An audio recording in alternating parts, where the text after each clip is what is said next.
बहुत बहुत स्वागत है आप सब लोगों का जीवन उत्साह न्यूज़ पर। जीवन उत्साह न्यूज़ एक आम व्यक्ति की आवाज़ बनकर कार्य करना चाहता है। वो व्यक्ति जो अपने गांव की समस्याएं, अपने आसपास की समस्याएं, अपने क्षेत्र की समस्याएं अधिकारियों तक, प्रशासन तक, नुमाइंदों तक, सरकारों तक पहुंचाने की चेष्टा रखता हो, चाहत रखता हो। जब उसकी कोई ना सुने या उसको लगे कि उसकी कहीं नहीं सुनी जाती है, तो जीवन उत्साह न्यूज़ उसके साथ खड़ा रहना चाहता है। हमारी पूरी टीम इसको लेकर कार्य करती है और आप सब लोगों के प्यार की वजह से, आप लोगों के सहयोग की वजह से हम और बेहतर प्रयास कर रहे हैं कि और लोगों की समस्याओं को बेहतर तरीके से सरकारों के सामने, प्रशासन के सामने रखा जाए।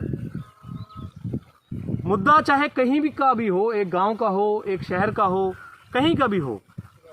मुद्दा कॉमन होता है। हर व्यक्ति के साथ कहीं ना कहीं वो समस्याएं बनी हैं, चाहे वो एक गांव की बात हो या हिमाचल प्रदेश के सभी गांवों की बात हो, समस्याएं लगभग एक जैसी ही रहती हैं। हाँ, ये बात अलग है कि उनके समाधान के तरीके अलग अलग हो जाते हैं। आज मैं आपको लेकर चल रहा हूँ झंडुत्ता विधानसभा के अंतर्गत एक ऐसा गांव जो आज़ादी के इतने लंबे वर्षों बाद भी आज बरसातों के समय में दूसरे लोगों से कट जाता है, यानी क्षेत्र से अलग हो जाता है। इसके पीछे जो कारण है वो ये है कि मैं आपको यहाँ पर ये जगह दिखा रहा हूँ। जैसे मैं यहाँ खड़ा हूँ, ये एक खड्ड जिसको आप बोलते हैं, जहाँ पर मैं नाले में, बड़ी सी खड्ड है ये। इसके मेरे सामने की तरफ जहाँ पर ये लड़के आ रहे हैं, उस तरफ सामने जो है, ये समझिए कि आप शाहतलाई और दसलेड़ा का एरिया है। और इस खड्ड से इस तरफ जहाँ पर मैं अभी खड़ा हूँ, ये एरिया जो है, ये जो है वो खमेड़ा कलां एक गांव है और यहाँ ग्राम पंचायत है, उसके अंतर्गत आता है। ये क्षेत्र दोनों एक ही डिस्ट्रिक्ट के अंतर्गत हैं, बिलासपुर के, लेकिन क्योंकि ये खड्ड का बीच में एरिया है तो इसकी वजह से ये गांव इधर आ गया और ये गांव इधर आ गया। अब मैं आपको थोड़ा सा यहाँ समस्या का जो मेन कारण है वो वहाँ पर लेकर चल रहा हूँ कि यहाँ जो ऊपर घर है, यहाँ पर करीब 60, 70, 80 घर बता रहे हैं यहाँ पर इस ग्राम में, और ऐसे ही आगे खमेड़ा कलां में, और ऐसे ही वो ऊपर जो आप कोने पे देख रहे हैं उसके नीचे ग्राम गांव पंचायत है। वहाँ से जो रिखीराम कौंडल जी विधायक थे, उनका वो क्षेत्र था। और ये जो गांव है, ये सारे के सारे आज भी इनके जो बच्चे हैं, इनके जो परिवार हैं, जब इनको किसी मार्केट में आना, क्योंकि शाहतलाई का एरिया है तो यहीं पर इनकी मार्केट नज़दीक सारा पड़ती है। यहाँ पर इनके स्कूल जो बच्चों के हैं वो यहीं सामने दसलेड़ा पंचायत में, जहाँ पर मैं ये दिखा रहा हूँ, ये रास्ता जो आप वो बिल्डिंग सी खड़ी हुई देख रहे हैं, जो गिरी हुई बिल्डिंग देख रहे हैं, उसके पास से ही रास्ता जाता है और ऊपर जो है इनका स्कूल है।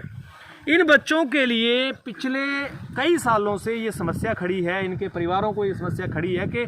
बरसातों के समय में, जब बरसातों में आप इन खड्डों को देखेंगे तो पूरा आर पार ये पूरा पानी भरकर जाता है। तो ऐसे में इनको किसी पेशेंट को ले जाना,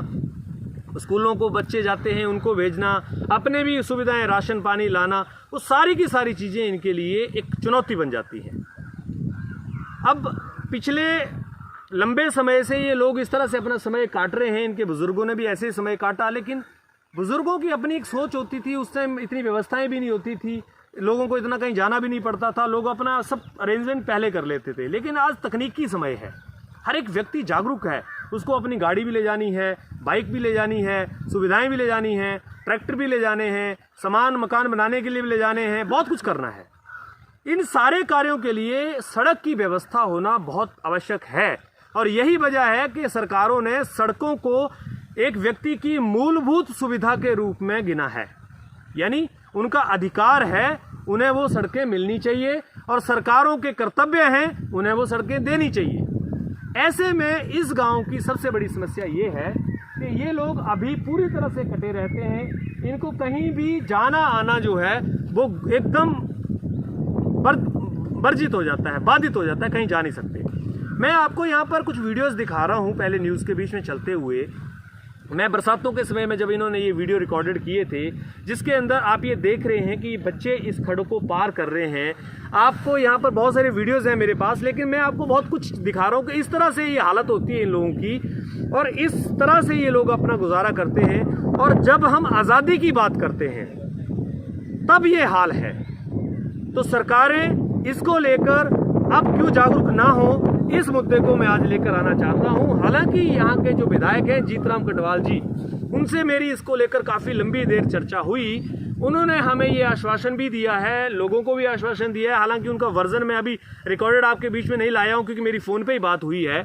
लेकिन उनका ये कहना था कि ये जो समस्या है मेरे ज्ञान में है ये, और मैं इस समस्या को लेकर बहुत ही सीरियस तरीके से कार्य कर रहा हूँ। उन्होंने ये भी कहा कि मैं इस समस्या को लेकर जो एस्टिमेट है वो बनवा चुका हूँ, डीपीआर सब बन चुका है, बस अब बात ये रह गई है कि जो लॉकडाउन की वजह से मैंने इनको एक जो झूला पुल है टेम्परेरी, ताकि जब तक वो पुल बन के तैयार हो, जैसे मैं आपको दिखाता हूँ, यहाँ पर ये आसपास में ये जगह बताई जा रही है जहाँ पर ये पुल शायद यहाँ पर या यहाँ पर, जैसे ये जगह आप देख रहे हैं यहाँ पर ही पुल की बात की जा रही है, जहाँ पर मैं ये इशारा कर रहा हूँ, जहाँ पर ये आप देख रहे हैं ये घर है सामने, यहीं आसपास में इनको पुल बनाने के लिए प्रस्तावित किया जा रहा है। देखिए पुल में तो हो सकता है थोड़ा समय लगेगा, 6 महीने साल लग सकता है पुल बनाने में, लेकिन जो विधायक हैं यहाँ के जीतराम कटवाल जी, उन्होंने ये कहा कि मैं इनको टेम्परेरी एक झूला पुल बनवा के इनको दूंगा, ताकि जब तक पुल बनेगा तब तक इनकी समस्या का जो है वो समाधान हो जाएगा। अब हालांकि ये बात उन्होंने पहले कही थी, मार्च में उन्होंने कहा था शुरू करने के लिए, लेकिन लॉकडाउन होने की वजह से उन्होंने, जैसे कि ये बताया अभी कि लॉकडाउन की वजह से ये सारा काम रुक गया है, लेकिन अभी इन्होंने कहा है कि मैं जल्दी ही 10-15 दिनों के अंदर इसका झूला पुल का जो बजट है वो देकर, और उसका भी बजट जो है वो सारा देके इन लोगों की सुविधाओं के लिए कार्य करूँगा, और बिल्कुल करना भी चाहिए। लेकिन जैसे अभी बात ये आ रही है कि जैसे झूला पुल का भी 10-15 दिन में इन्होंने कहा, तो उन्होंने ये कहा कि 2-3 महीने के अंदर मैं इनको झूला पुल का बंदोबस्त करा के दे दूंगा। समस्या क्या है कि अब 2-3 महीनों में, अभी जून महीना चल रहा है, जुलाई और अगस्त में तो वैसे ही बरसातें हैं,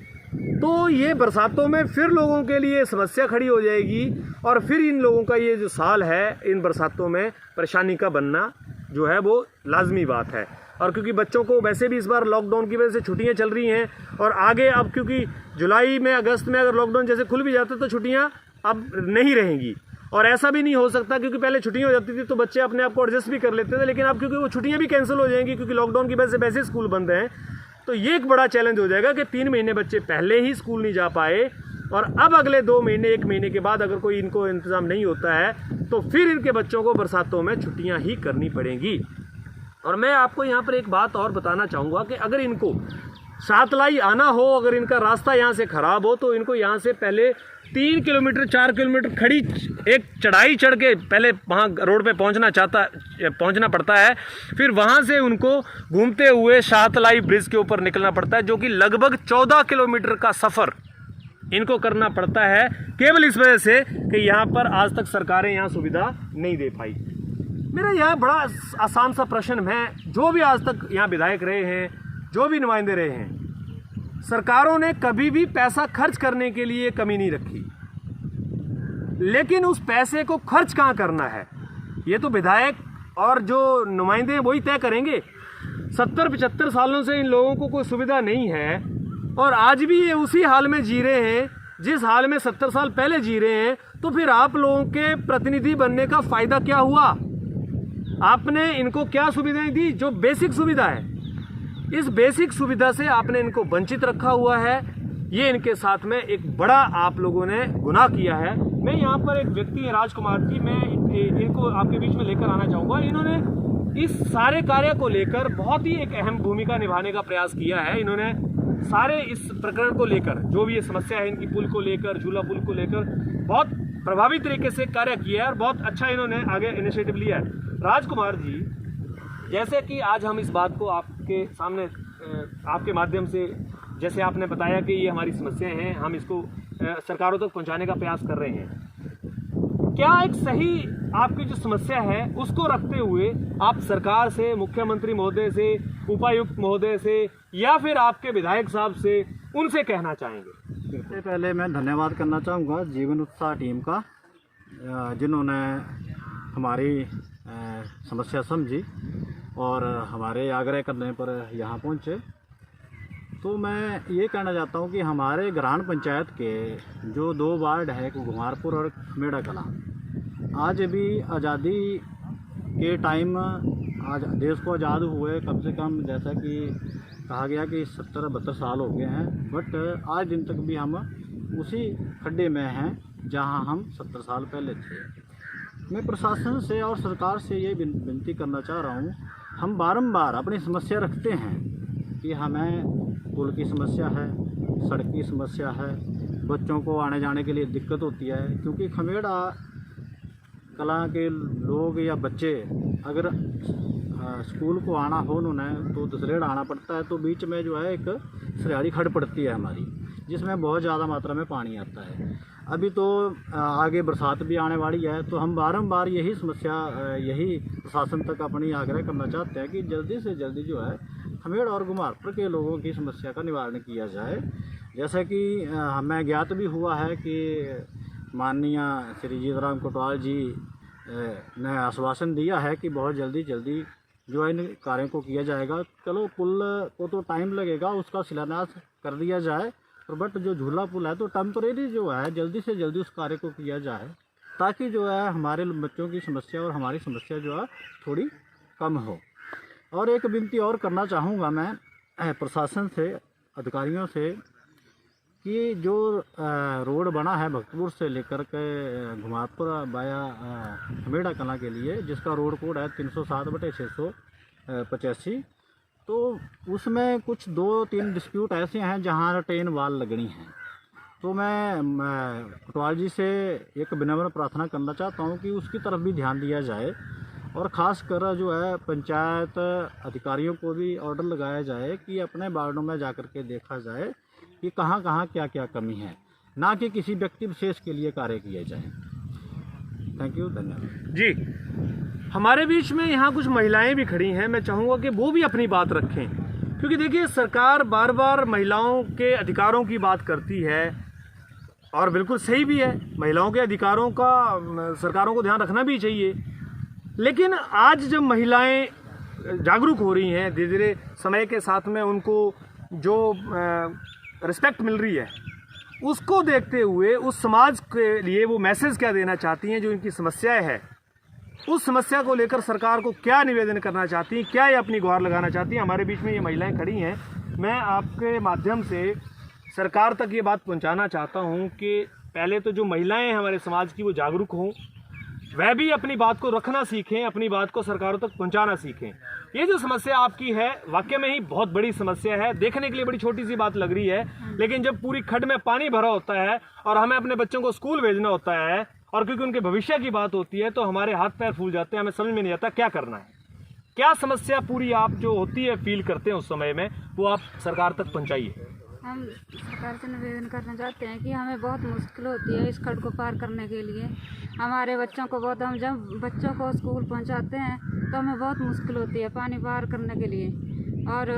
जब कोई भी औरत बीमार या डिलीवरी वगैरह होती है तो हमें बहुत तंगी महसूस होती है और बहुत मुश्किल होती है। इस कार्य के बारे में वो शीघ्र ही हमारी सुनवाई करें। जैसे कि यहाँ पर महिलाओं ने बड़ी अच्छी एक बात कही, इन्होंने कहा कि महिलाओं की कई बार जब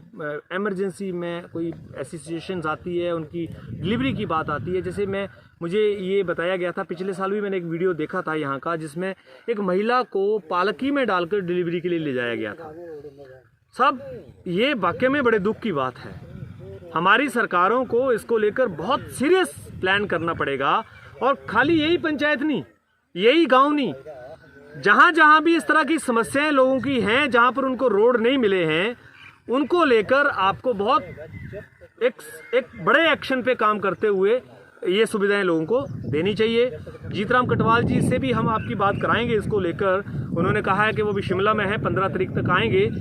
अभी आज हम इस बात को उन तक पहुँचाने के लिए रख रहे हैं, उनका क्या वर्जन इसका रहेगा वो पूरा हम आपके बीच में लाइव रखेंगे जब वो 15 तारीख को आएंगे। तब तक आप इस न्यूज़ को शेयर जरूर कीजिएगा, ताकि इन लोगों की बात सरकारों तक पहुंच पाए और ये लोग जिस समस्या से जूझ रहे हैं उस समस्या का समाधान किया जा सके। बहुत बहुत धन्यवाद आप सब लोगों का। इसी तरह से बने रहिए, अपना प्यार अपना सहयोग इसी तरह से देके रखिए। Thank you very much.